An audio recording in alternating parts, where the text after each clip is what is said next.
God made. So we will study his world and how it relates to his word, the Bible, at the same time. I have my friend Christopher here with me as my assistant for today's experiment. And Christopher, I'm glad to see that you have your safety goggles and your gloves on, because we want to make sure that we do things as safely as possible. And we have several chemicals that we're going to be using today to make a reaction. Any guesses as to what might happen, Christopher? Let's say, let me guess. Are we making, well, I don't know what we're making, because really, okay, I don't know what this can equal up to. Well, good, because then you'll be surprised. I'll be surprised because I've never done a science experiment before.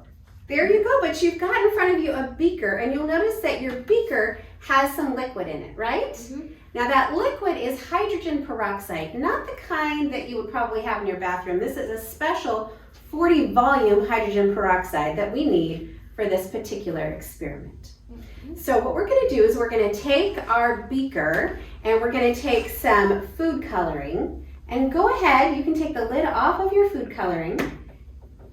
That's perfect. And you're going to put about 8 drops in. So you can just drop, drop, drop. So now that we have added our food coloring to our hydrogen peroxide, we're just going to mix it a little bit. And then you can go ahead and put it down. And the next thing that we're going to add is some dish soap. So just pour that in.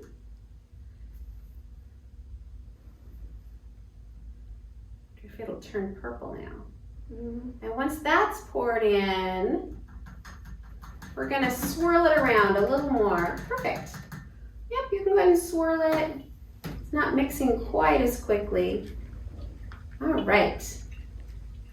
So we will let that sit. And we have 2 other things that we're going to combine. We're going to pour yeast into half a cup of warm water. So go ahead and pour that in. Perfect. And same thing, we're just going to pick it up and gently just let that combine. And we'll go ahead and put that down. And we are ready for a real reaction. That we have on the tray, perfect, is our hydrogen peroxide solution and our yeast. And if you find the little spout, we're going to use that to pour this into this. Are you ready? Mm-hmm. Here we go.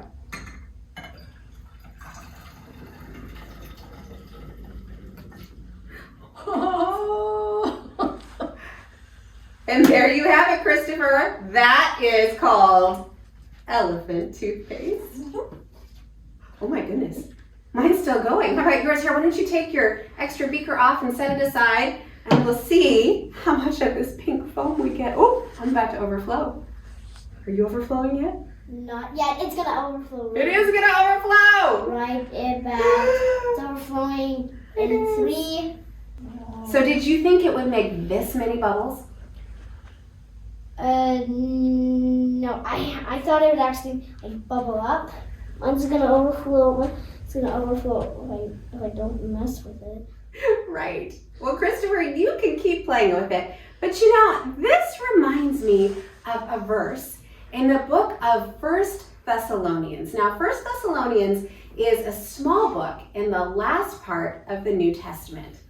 And in 1 Thessalonians 3, verse 12, we read, "May the Lord make your love increase and overflow for each other and for everyone else."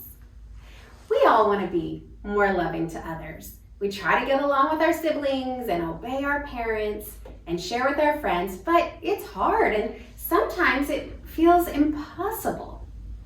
If we want our love for others to truly overflow, we need to ask for God's help. And here's how He helps us. He teaches us about love in the Bible. He speaks to our hearts when we pray, and He fills our spirits when we worship. These things together cause a reaction of overflowing love, just like the chemical reaction in our elephant toothpaste. So prayer, the Bible, and worship cause the reaction that we're looking for of overflowing love. Christopher, thanks for coming today. It was great to have you. And kids, I hope you have a great week. Peace be with you.